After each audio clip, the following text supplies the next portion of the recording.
Para mais essa noite, nós continuamos no estudo da nossa revista, desse trimestre, sobre o tema de Apocalipse. Estamos estudando de maneira panorâmica o livro do Apocalipse, não estamos aprofundando em nenhum dos assuntos, Eu já disse aos irmãos, mesmo porque são vários assuntos, são muitas coisas que são tratadas no livro do Apocalipse. E aí nós estamos fazendo, segundo o comentarista, nós estamos fazendo um estudo panorâmico, olhando o livro do Apocalipse por cima, para a gente ter uma visão daquilo que é mais importante e termos um conhecimento. Muito bom o estudo que ele está trazendo a cada lição. Hoje nós vamos estudar a lição número 9. Nós já estamos na lição número 9. As duas bestas da grande tribulação.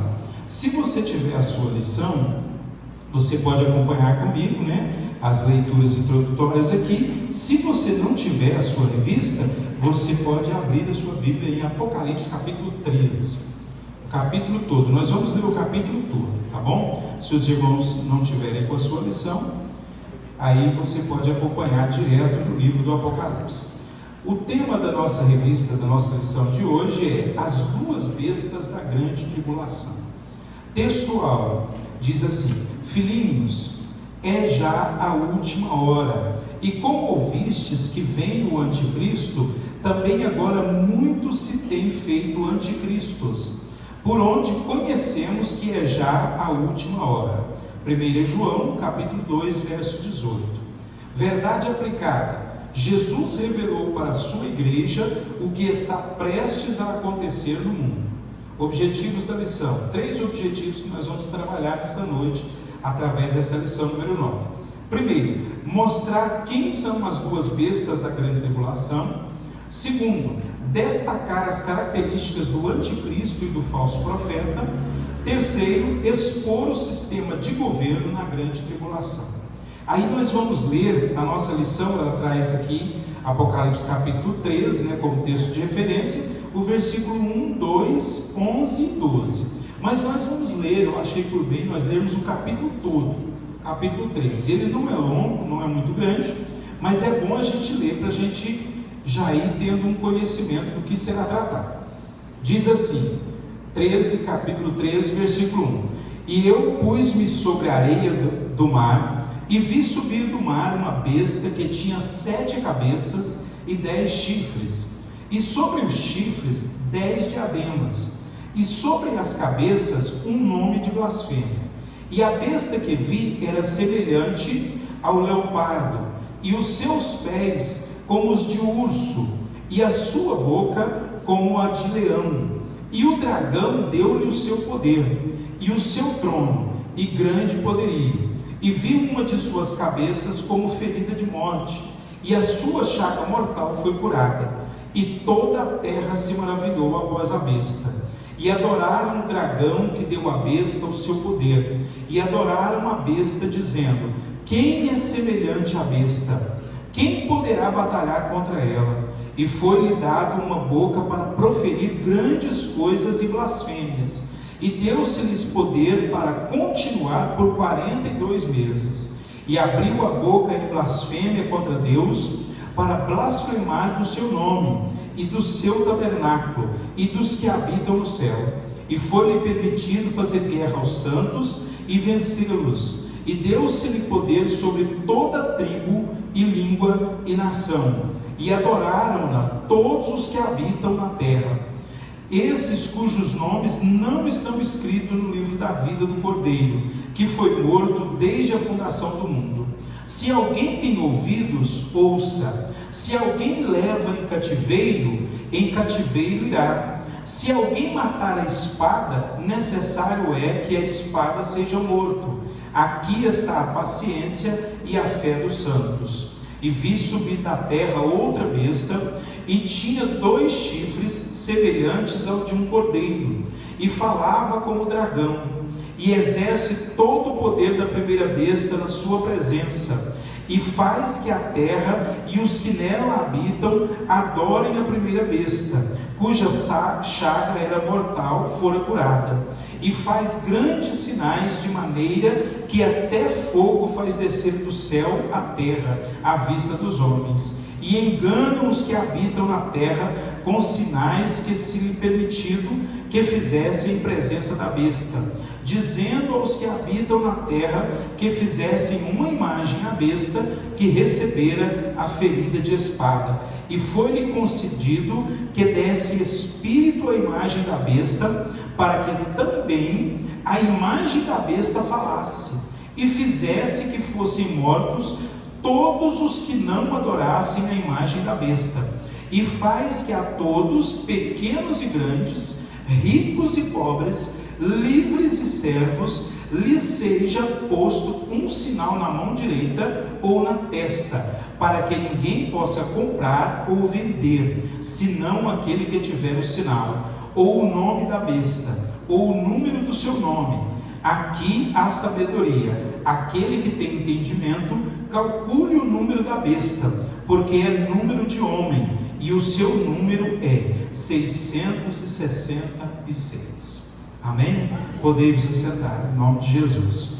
Meus irmãos, quando eu estava começando a preparar essa lição, há uns 4 dias atrás, eu comecei a ler a lição, e eu fiquei pensando assim, meu Deus, será que é possível nós tirarmos para nós alguma lição ou algumas lições espirituais para os nossos dias de hoje, né? Como eu já disse aos irmãos, nós cremos, os assembleianos, nós cremos que a igreja será arrebatada antes da grande tribulação, já precedendo o início da tribulação, da grande tribulação. Então nós cremos, e eu particularmente creio piamente, que nós não passaremos pelo período da grande tribulação.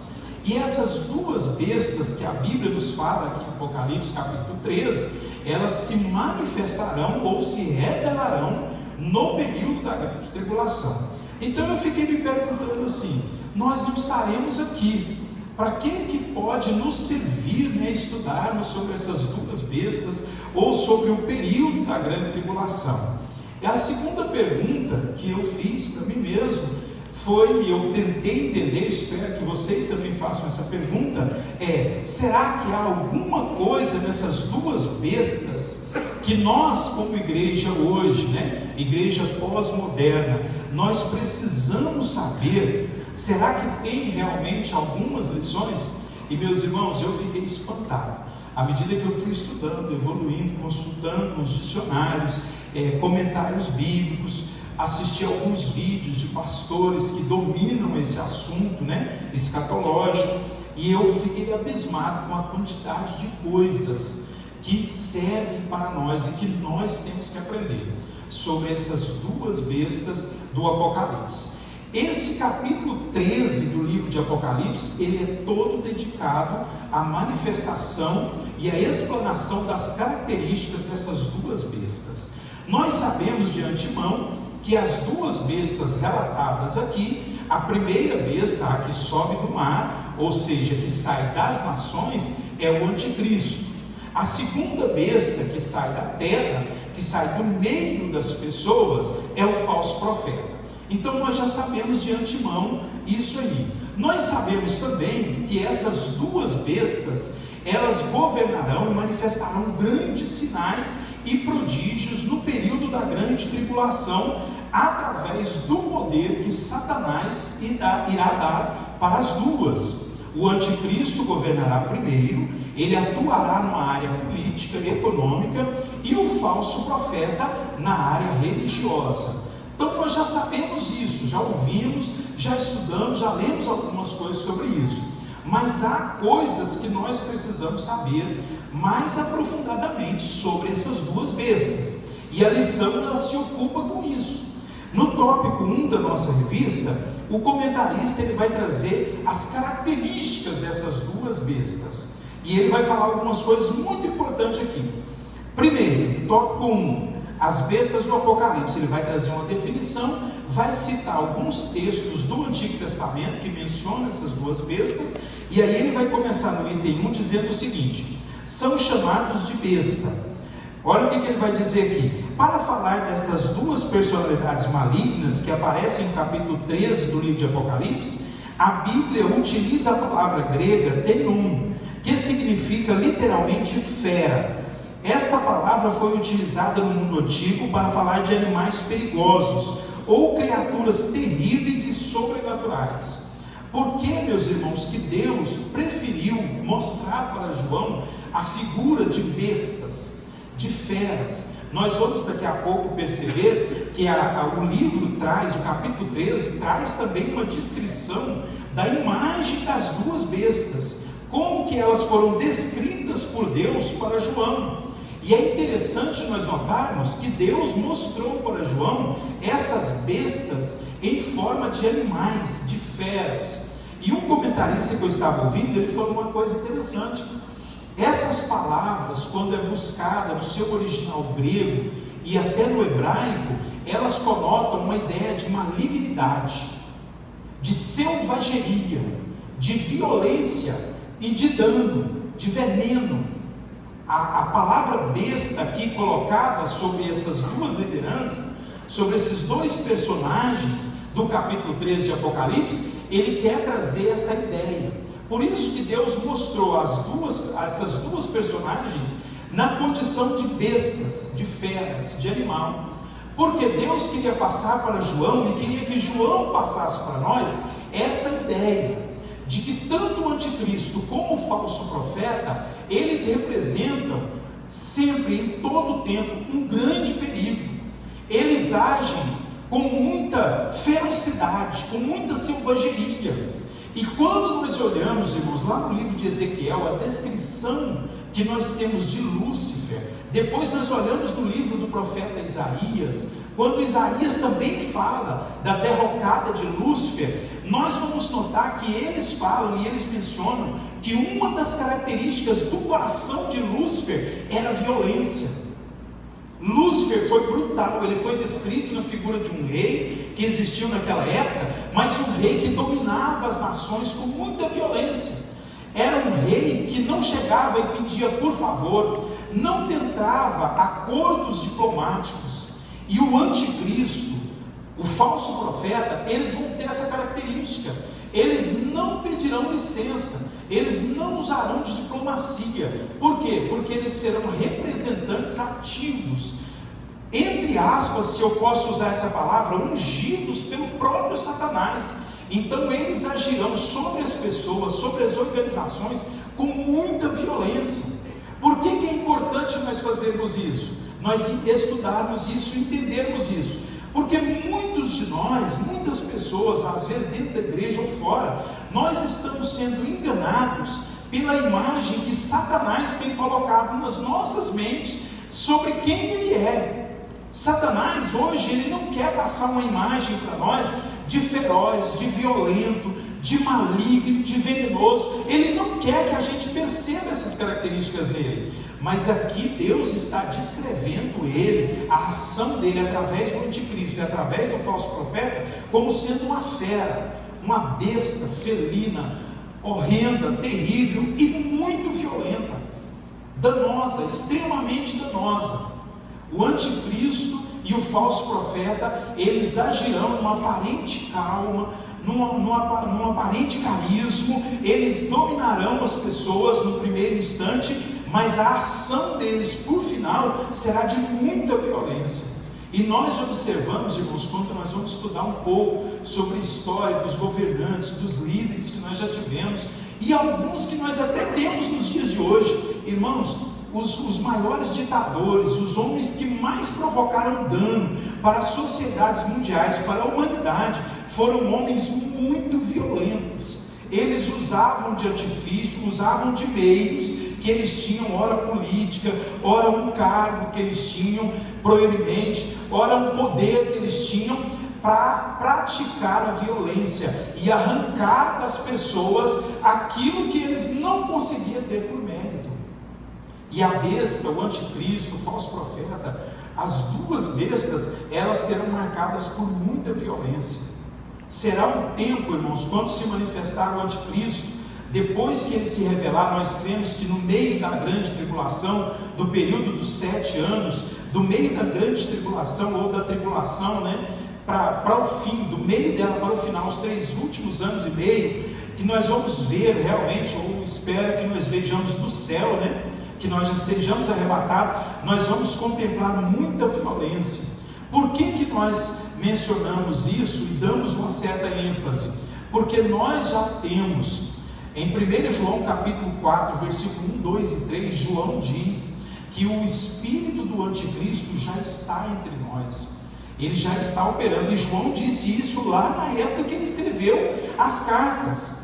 O espírito do anticristo já opera entre nós, esse espírito de violência, de domínio, de ferocidade, de dano, já está operando no mundo, já está agindo. E pasme você, se é que ainda não tomamos consciência, o alvo principal desse espírito do anticristo, dessa ferocidade de Satanás, é a igreja, irmãos. Não é o mundo. Pasme você, porque o mundo já está no domínio de Satanás. A igreja é que ele não consegue dominar. Então ele já usa, ele já opera. Irmãos, quanta violência nós temos hoje em dia. Em todo lugar praticamente nós vemos violência. Nós temos contato com violência. No trânsito, se você dá uma fechada numa pessoa, você tem que pensar 1000 vezes antes de falar, antes de argumentar, antes até de responder. Você tem que pensar como que você olha para a pessoa, ou se a pessoa te fecha. Muitas vezes a pessoa já desce ali, ou te xinga de uma forma feroz. Se você for visitar esses centros, né, urbanos que nós temos, nem precisa ir visitar grandes cidades, né, Goiânia mesmo. Irmãos, a violência que margeia a nossa cidade.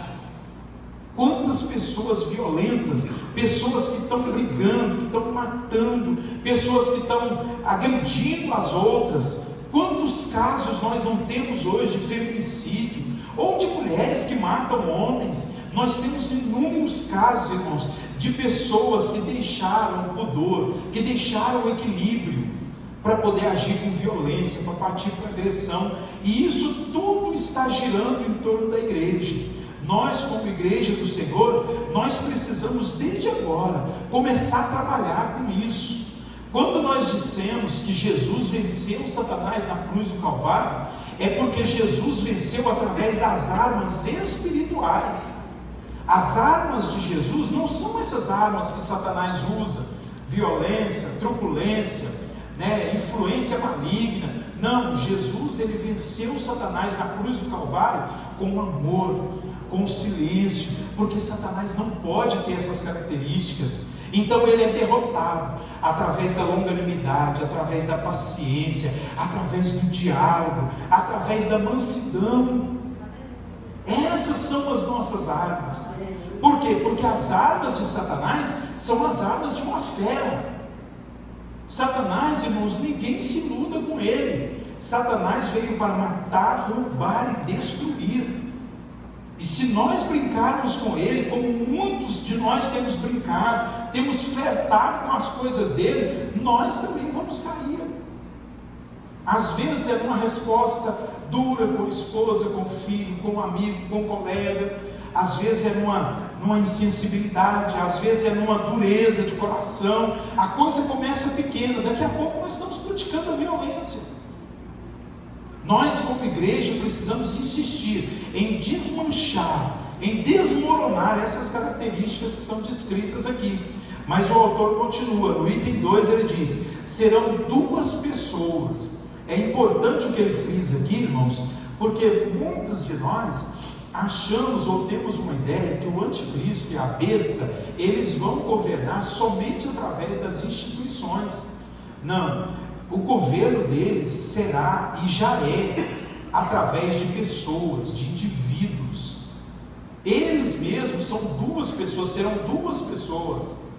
O anticristo será uma pessoa que nascerá, alcançará proeminência em ordem assim de nações e dominará, governará através do sistema político, através do sistema econômico, através do exército, de forças, armadas. E a besta, ela irá governar ou agir no período que lhe for permitida pelo próprio Deus, através da religião, através da crença. É assim que eles vão agir, mas serão 2 pessoas com personalidades. Por que é importante nós frisarmos isso? porque o anticristo, ele age, o espírito do anticristo, o espírito de Satanás, ele tem como alvo as massas, ele quer as organizações, ele quer os sistemas, mas qualquer um sabe, irmãos, que ninguém controla sistemas se não controlar o indivíduo. Como é que nós controlamos uma massa? Através do controle de pequenos indivíduos. Você vai pegando pessoas que sabem falar, você pega pessoas que sabem operar, você vai investindo no indivíduo e você vai gerando através de cada indivíduo um grupo que domina um grupo maior. É sempre assim. E Satanás, ele vai agir através do falso profeta e através do anticristo de forma individual, vai levantar e através deles vai governar sistemas, organizações, mas é sempre através do indivíduo. E eles têm personalidades, eles terão caráter, um caráter deformado, mas eles terão personalidade, temperamento, um temperamento feroz, maligno, contaminoso. Item 3, receberão poder maligno de Satanás. Isso aqui, irmãos, é muito importante também nós entendermos. O falso profeta e o anticristo, eles terão que receber esse poder de Satanás para implementar o que Satanás quer. Por que nós precisamos gravar e memorizar isso? Porque o espírito do anticristo, já estando aqui, já estando operando, a pergunta que deve soar nos nossos corações é a seguinte: será que nós já não temos amostras, de governantes ou de pessoas que já estão agindo como o anticristo e o falso profeta irá agir um dia? Alguém aqui já estudou a história, a formação, a ascensão de Adolf Hitler? Alguém aqui já estudou? Já assistiu documentário sobre Adolf Hitler? Assista, irmãos, tem vários documentários sobre ele. Tem documentários sobre a Segunda Guerra Mundial no Netflix. Quem tem Netflix aqui em casa? Ninguém tem? Netflix, acessa lá a Segunda Guerra Mundial em cores. Tem uma temporada, é uma série de 10 capítulos que mostra tudo, várias imagens de bastidor sobre a Segunda Guerra Mundial, todos os bastidores, a ascensão de Adolf Hitler, toda a polícia, a formação, o exército, toda a ideia de comando que ele tinha. Irmãos, o Adolf Hitler, eu estou citando ele porque é o mais conhecido, é uma imagem perfeita, é um sinal de como será o anticristo. Até o cunho religioso Adolf Hitler tinha, nas manobras, nos estudos, todas as coisas que ele fez, os assassinatos que ele cometeu, a guerra que ele provocou, as nações que ele arrebanhou para o lado dele, a tentativa psicótica que ele tinha na cabeça, megalomaníaca, de ser o governador do mundo, de ser o líder mundial. Ele tinha isso.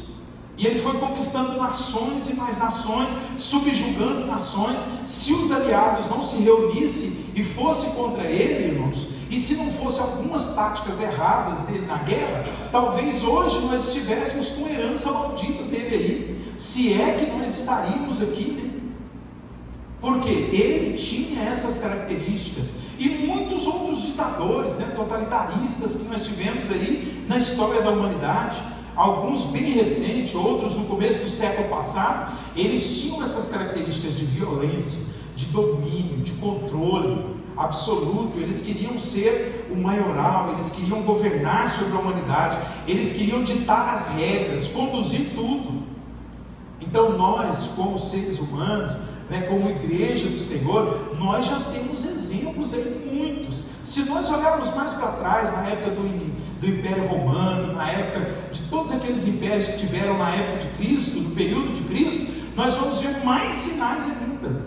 Pastor Luiz, mas eu sou a igreja de Jesus, por que eu preciso saber disso? Irmãos, nós precisamos trabalhar dia e noite, ferrenhamente, contra esse espírito que já trabalha em volta de nós. O anticristo, lembre-se, durante todo esse tempo aqui que nós estivemos falando, eu vou frisar bastante isso. O espírito do anticristo já opera entre nós, ele já está trabalhando. não é uma coisa só para a grande tribulação. A lição número 7, que nós não podemos passar aqui, ela trata disso. A sociedade no mundo hoje está sendo preparada para o governo e a manifestação do anticristo. Item 2, agora ele vai falar sobre as características do anticristo, a besta que sobe do mar. Ele diz aqui que essa besta, ela subiu do mar porque ela saiu das nações. O anticristo, ele vai sair do meio das nações.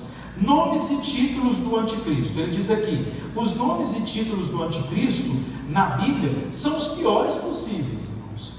A palavra anticristo, ou o nome anticristo, é mencionado por João, mas o apóstolo Paulo fala muito do anticristo.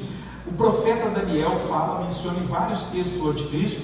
O próprio Jesus adverte sobre o anticristo, mas a palavra anticristo, o título de anticristo, é dado pelo apóstolo João na sua primeira carta. Ele diz aqui, na profecia das 70 semanas de Daniel, ele é o príncipe que há de vir e o assolador. Daniel 9, 26, 27.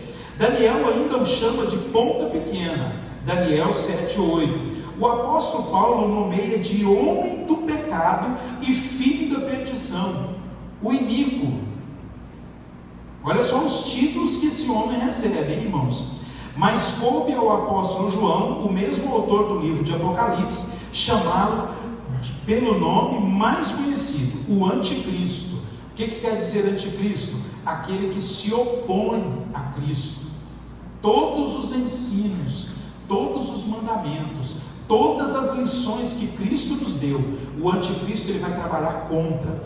O apóstolo Paulo chega a nos dizer em 2 Tessalonicenses que ele vai se levantar e vai se sentar no trono como se for o próprio Deus, e ele vai se levantar contra tudo que diz respeito a Deus, tudo. E não é isso que nós estamos tendo hoje, irmãos. Nós já não temos aí aspectos desse governo, dessa administração mundial dentro da nossa vida cotidiana de fé. Se você assistir televisão, assistir jornal, documentários, palestra dessas pessoas aí, desses homens seculares, entendidos, você vai perceber que já existe uma repulsa contra tudo que diz respeito a Deus. Eles criam rótulos para os pastores, rótulos todos pejorativos, eles criam rótulos para os crentes. Eles já denominaram que os crentes, alguns já denominaram que os crentes são os enviados das trevas. Dizem aí por aí que os pastores não valem nada, que os obreiros, a igreja de Deus está numa empreitada perdida, porque não tem valor nenhum para o mundo, para a sociedade, o que nós fazemos. Mas o que nós temos dentro da palavra de Deus é exatamente o oposto. A palavra de Deus diz que nós temos valor, que nós somos a menina dos olhos de Deus, que nós temos uma missão aqui na terra. A igreja do Senhor tem uma missão aqui, que é pregar o Evangelho, manifestar a pessoa de Cristo e espalhar a presença do Espírito Santo para todos os povos, línguas e nações. Então o nosso trabalho é muito importante, e o anticristo já opera, irmãos, nos bastidores, para que esse trabalho não seja feito, para que eu e você não permaneçamos na fé, para que eu e você desistamos, desanimemos da nossa missão, a missão que Deus nos deu, que é levar o Evangelho até que Cristo volte. Amém. E isso é uma missão. Isso não pode ser assim, encarado como se fosse uma coisa que nós pudéssemos fazer ou quiséssemos num momento e no outro não quiséssemos mais. O apóstolo Paulo, ele disse a respeito da pregação do Evangelho: ai de mim se eu não pregar o Evangelho. A pregação do Evangelho, o anúncio de Cristo, a manifestação da pessoa de Cristo é a missão áurea da igreja. É por isso que nós estamos aqui ainda. É por isso. Sabe por que você ainda está vivo? Mesmo depois de tantos anos você ter aceitado a Jesus, se convertido? Só por dois motivos: ou porque você ainda não está perfeito, pronto para ir para o céu, ou porque você ainda tem uma missão para cumprir aqui. Sabe por que eu ainda estou aqui? Sabe por que nós ainda estamos aqui? Porque nós ainda temos que falar de Jesus, nós ainda temos que ganhar almas para o Senhor, nós temos que agigantar esse reino de Deus na terra, e temos que confrontar estas bestas que estão aqui e que já estão trabalhando contra a obra de Deus. Nós não podemos nos furtar a isso, irmãos. O retrato falado do anticristo. Aqui o comentarista vai trazer para nós a descrição que Deus deu a João sobre a imagem do anticristo. E ele vai dizer também algumas coisas importantes aqui. E a besta que vi era semelhante ao leopardo. Nos fala de agilidade, de ferocidade. O leopardo, ele é muito ágil e ele é muito feroz. Os seus pés como de urso. Nos fala de força, de domínio. O urso, irmãos, ele é um animal aparentemente lento, moroso. Mas quando ele se levanta para atacar, irmãos, dificilmente uma presa escapa do urso. Eu não sei se vocês já viram alguma coisa sobre urso, documentários sobre a ação dos ursos. Irmãos, eles têm uma presa que sai, uma unha que sai quando eles estão assim agitados, tensos para pegar uma caça. Eles passam assim sobre a caça, eles rasgam. A unha de um urso chega num tamanho enorme. E a ferocidade, o domínio que eles têm. Então a besta, ela vai ter, o anticristo vai ter essa característica. Aquele sobre quem ele dominar dificilmente escapará.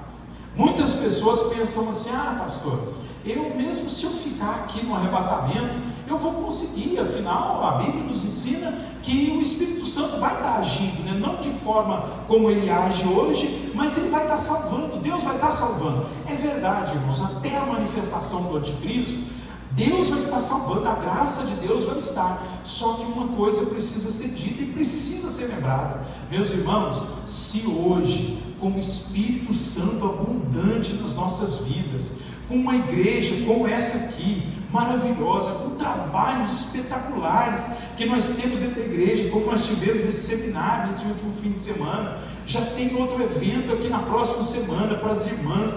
Todo esse trabalho que a igreja faz para arrebanhar as pessoas, irmãos, quantas pessoas não têm a coragem de dizer não para Cristo na cara?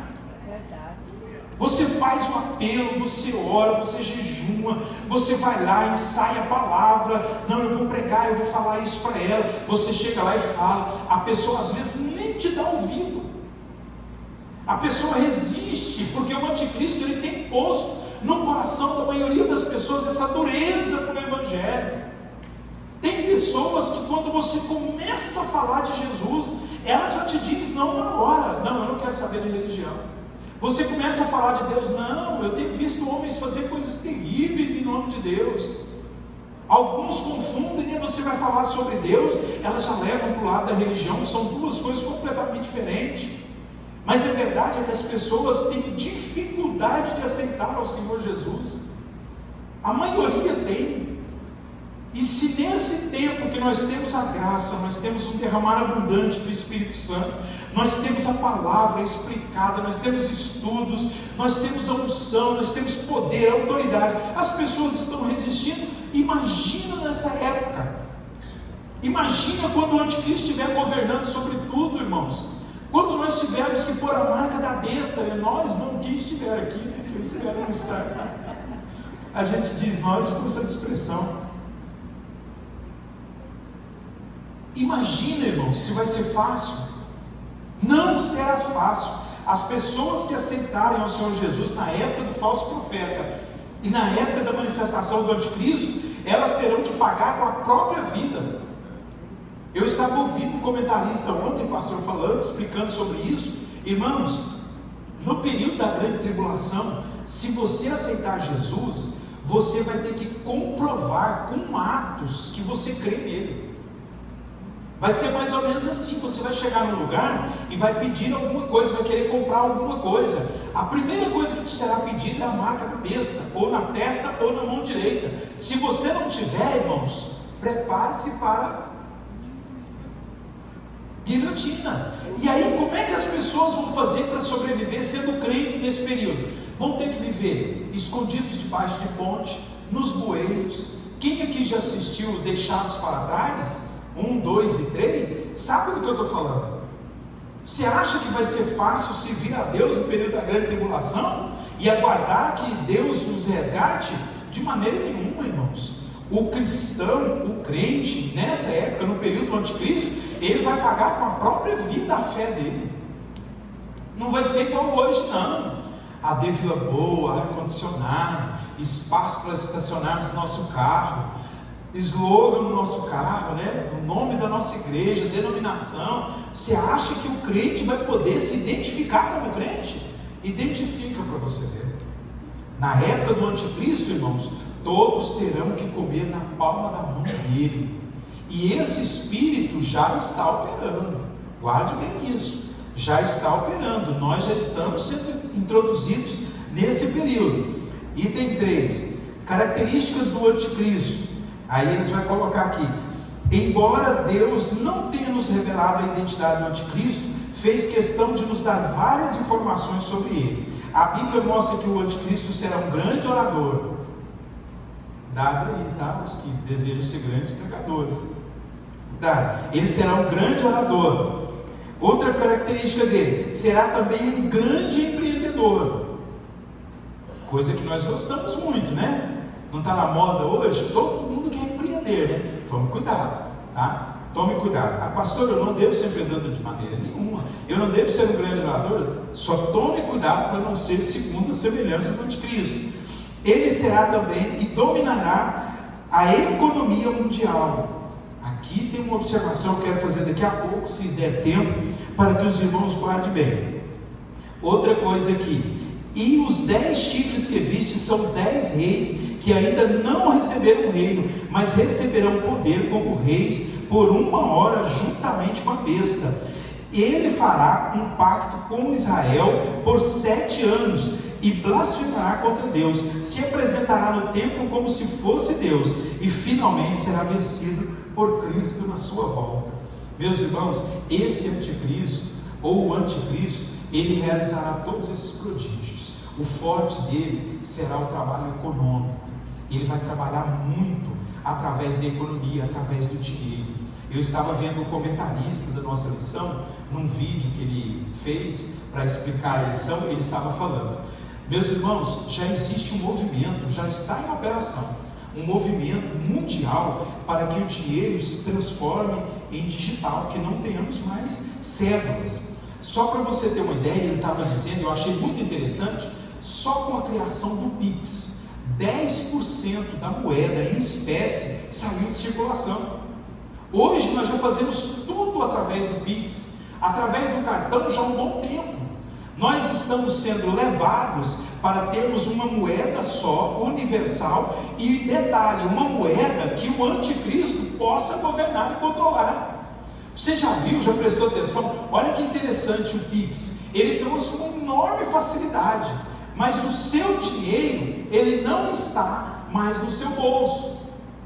Se você tem ali R$1.000 em espécie no seu bolso, irmão, você pode determinar como você vai gastar ele.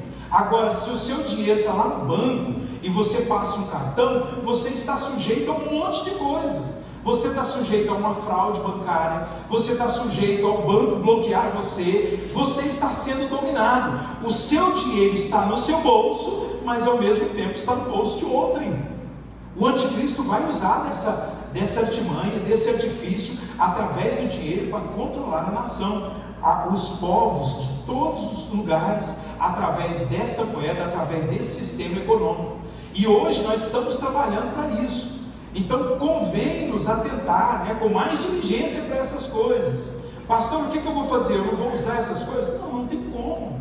Eu disse terça-feira passada aqui, meus irmãos, que nós estamos sendo levados. Nós não temos como fugir. O escape para nós é aceitarmos ao Senhor Jesus e entrarmos para o ônibus da salvação. Porque esse ônibus nós sabemos qual é o destino dele. A igreja nós sabemos para onde ela vai. O resto, irmãos, nós não sabemos. Só Deus sabe o que será dessas pessoas. Então é muito importante nós notarmos isso. No tópico 3, ele vai nos falar do falso profeta, a besta que subiu da terra. Aí ele vai dizer que esse falso profeta, ele realizará grandes sinais e prodígios. Ele operará vida na imagem que ele mesmo pedirá para ser construída do anticristo. Ele vai operar através da religião.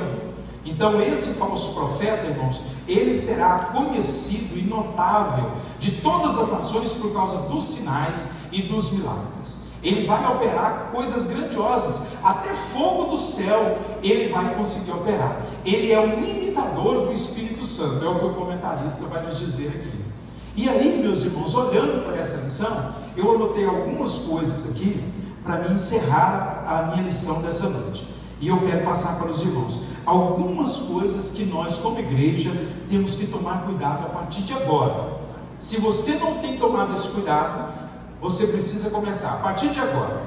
Anote aí se você puder. Primeira coisa, nós, como igreja, hoje, temos que tomar cuidado com a política. Com a política. Por quê, irmãos? A política será a ferramenta primaz do anticristo. E a política, como nós temos sendo feita hoje, ela não é boa e ela não agrada e não atende aos requisitos do Evangelho. A maior prova que nós temos disso é que nós não temos na dispensação da graça nenhum dos apóstolos que Jesus chamou para o Evangelho como sendo político. Nós temos José de Arimateia, que resgatou o corpo de Jesus, que sepultou lá entre eles, né? Mas a própria Bíblia diz que Jesus foi sepultado entre os ímpios. Então a política como nós temos hoje não é aprovada, ela não é aprovada para a igreja. Por quê? A igreja, irmãos, ela é chamada para o sacerdócio, não para a política. A política é uma profissão, como é a medicina, como é a engenharia, é uma profissão, exercida de muito má maneira. É o que nós temos hoje, infelizmente. A igreja, ela tem, através dos membros e através da sua liderança, um chamado para o sacerdócio. É um trabalho em si. Então nós temos que tomar muito cuidado com isso. Porque se nós nos aliarmos com a política ou com os políticos, nós também vamos ter que nos aliar com os médicos, com os engenheiros, com os pedreiros, com os lixeiros. Nós vamos ter que nos aliar, porque é uma profissão. E nós precisamos tomar cuidado com esse lado vil. Isso não nos isenta de votarmos com consciência, de exercermos o nosso papel de cidadão e de cidadania. Isso não nos isenta.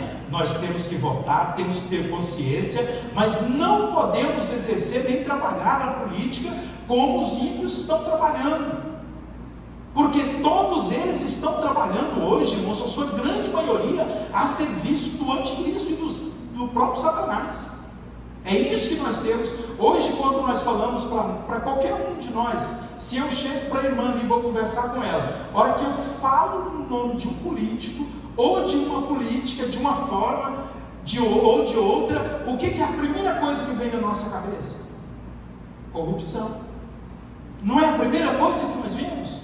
Então nós, como igreja, precisamos tomar muito cuidado. Não podemos nos isolar, fechar os nossos olhos, nem negar a existência da política e dos políticos. Como cidadãos, nós temos que ter um conhecimento, parar de votarmos em políticos por causa daquilo que eles fazem por nós, e começarmos a votar em cada político, em cada candidato, pelo que ele faz para a nação, para o todo. Porque esse é o papel do político: governar os interesses das massas, com honestidade, com caráter, com integridade, como fez José, como fez Daniel. Então nós precisamos tomar cuidado com a política. Segundo, nós temos que tomar cuidado com a idolatria. O falso profeta, ele promove a idolatria. Quando ele chega, ele promove uma adoração, ele exalta a idolatria ao anticristo, ele promove essa imagem. O espírito de idolatria, ele trabalha muito, às vezes dentro da igreja. Meus irmãos, nós temos hoje pessoas dentro da igreja idolatrando o nome da igreja, a placa, a denominação, idolatrando pastores, pregadores, cantores. Eu participei de um seminário e dei curso de teologia no ministério em São Paulo. O pastor, ele tinha uma forma de agir interessante. Ele era um pastor novo, tinha começado um ministério novo, mas ele fazia uma coisa que eu achava muito interessante. Ele não avisava quem é que vinha para o próximo culto. Não importava se fosse um pregador dos Estados Unidos, um cantor, de onde fosse, ele não avisava, porque ele dizia o seguinte: o irmão tem que ter desejo de vir para o culto. Não interessa se o culto é de domingo, se o culto é de terça, se o culto é de quinta, se o trabalho é especial para as irmãs, para os irmãos. Ele falava assim: pastor Luiz, eu não anuncio. Quem quiser receber a bênção, que venha para a igreja. E isso é glorioso, porque o falso profeta, irmãos, ele vai trabalhar nesse engrandecimento da imagem do anticristo. E nós temos muito isso, essa promoção de idolatria, às vezes pelo nosso próprio erro, né, pela nossa própria forma de ver, e às vezes pelos que estão sobre o púlpito, né, que se dizem pastores, que se dizem obreiros, que promovem essa alta imagem, e as pessoas começam idolatradas. Então precisamos tomar muito cuidado com isso. Outra coisa que nós precisamos tomar cuidado, com o culto à imagem. Hoje nós estamos vivendo isso, irmãos, através do Face, através do Instagram. Meus irmãos, é uma promoção da imagem. E um detalhe, essa imagem que é promovida, assim como o falso profeta fez com o anticristo, é uma imagem exterior. As pessoas hoje valem o que elas mostram aqui. E aí eu fico pensando, coitado de nós que somos feios, que nem com programa de aplicativo nós não conseguimos melhorar. Eu fico pensando, eu tenho vontade assim de promover o meu Instagram, sabe, promover meu Face, mas eu olho minhas fotos. Esses dias um irmão fez aqui uma série de fotos minhas, eu estava pregando aqui, e ele fez e mandou para mim, e aí eu fui passando uma por uma, pastor, e fui ampliando. Eu falei, meu Deus, eu vou ligar para o irmão, apaga essas fotos. Eu não sei, deve ter alguém que acha beleza em mim, mas eu acho que eu não sou fotogênico, eu acho que eu não sou bonito. Mas o anticristo, irmãos, lá minha esposa disse, eu acho, salvou. Meus irmãos, o falso profeta, ele vai promover a imagem do anticristo, e esse espírito opera no meio de nós hoje. Hoje nós temos uma tendência a achar que a pessoa boa é a pessoa bonita. Nós esquecemos de olhar para o temperamento da pessoa, para o caráter. Nós nem nos damos o direito de conhecer a pessoa. Se a pessoa é bonita, nossa, nós gostamos. Se a pessoa for simpática e carismática, então, está maravilhosa. Mas nós nos esquecemos que Cristo, ele nos ensinou o contrário. Jesus disse que nós temos que conhecer o que a pessoa é, nós temos que conviver. O meu pai, ele dizia uma coisa, ele era matuto, analfabeto, era um homem assim, grotesco, né? Tadinho, já faleceu, já dorme no Senhor. Mas ele falava uma coisa que eu sempre gravei, eu acho muito interessante e eu acho que é verdade. Ele dizia o seguinte: meu filho, para você conhecer uma pessoa, você tem que comer uma saca de sal com ela. Uma saca, para os mineiros, né, quem é mineiro sabe, era um saco de 60 quilos, né, mais ou menos. Você tem que comer 60 quilos de sal com uma pessoa. Você já pensou o que é isso, irmãos? É uma vida. Eu acho que eu não comi 60 quilos de sal, ou pelo menos não estou podendo comer. Nós temos que tomar muito cuidado com isso, muito cuidado. Esse espírito de culto à imagem, né, de vamos ficar bonito, vamos fazer isso, vamos fazer... cuidado com isso, irmãos. Penúltima coisa que nós temos que tomar cuidado aqui: relação com o dinheiro e com os bens materiais. A arma grandiosa do anticristo vai ser o dinheiro, a economia, e ele já está influenciando muitos de nós. Meus irmãos, quando nós olhamos para o Novo Testamento, para o chamado de Deus, para a igreja primitiva, nós não encontramos pessoas ricas, milionárias. A Bíblia chega ao ponto de dizer que Jesus veio para os pobres. Por quê, irmãos? Porque o pobre, ele vive da manutenção e da provisão de Deus.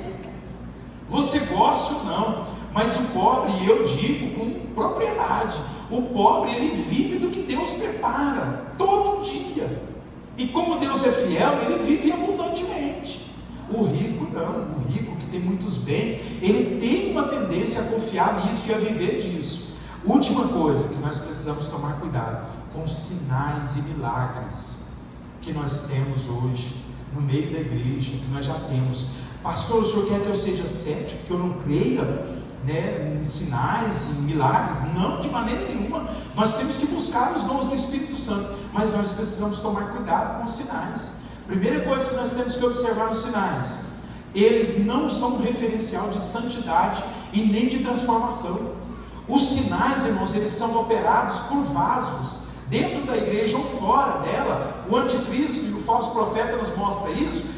Eles não são operados propriamente por santidade santidade, ou santificação e intimidade com Deus. Eles são operados pela fé.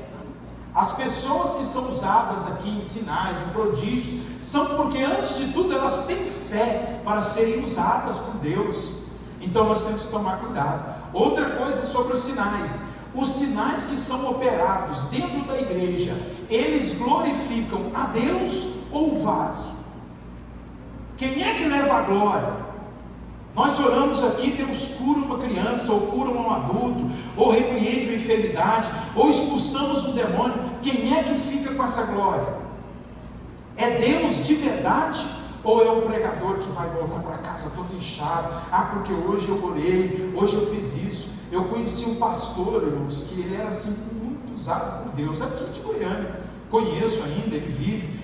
E ele era muito usado nos dons assim de curar, principalmente curar. Ele orava e Deus curava mesmo. Mas irmãos, aquele pastor tinha um ego. Pastor Adilson, que ego. O ego dele era igual o ego do Homem de Ferro, né? Lá nos Vingadores, era enorme. Tudo queria falar: não, porque eu orei por aquele irmão. Sabe aquele irmão? Eu expulsei o demônio dele. Sabe aquela outra irmã? Eu orei e Deus curou na hora. Meus irmãos, quando um sinal for operado dentro da igreja, preste atenção no vaso. Preste atenção como é que o vaso vai ficar. A glória ele manda para Deus e ele age como se essa glória fosse de Deus mesmo, ou ele quer a glória para si? Ele quer se autopromover. Tem obreiros, irmãos, tem homens aí, líderes de igreja, que eles viraram apóstolos, viraram pastores, presidentes, através de um dom do Espírito, porque Deus usava eles para aquilo. Eles se autopromoveram, tomaram a glória de Deus e colocaram sobre si.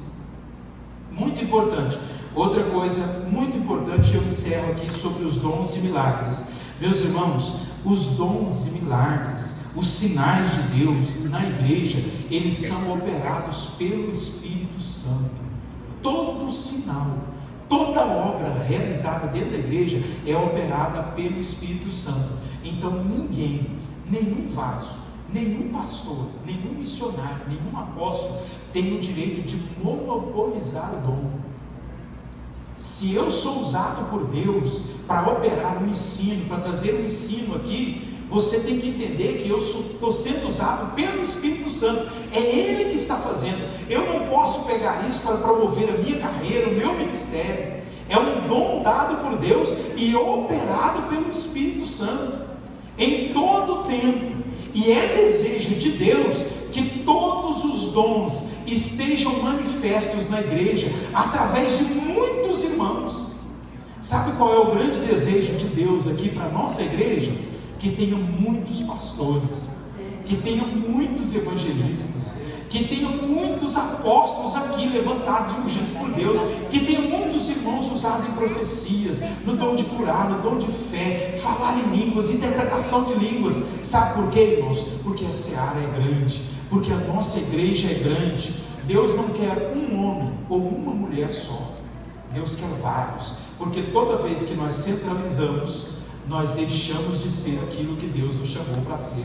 Nós temos que crescer, que gerar crescimento, pegar o que Deus nos dá e transmitir para outras pessoas, para que o Evangelho vá, expanda e cumpra o propósito para o qual ele foi mandado sobre as nossas vidas. Amém? Que Deus abençoe os irmãos e que o Espírito Santo possa falar melhor ao coração de cada um, em nome de Jesus. Aleluia! Amém. Glória a Deus. O Senhor falou contigo nessa noite, que bênção, né, irmãos?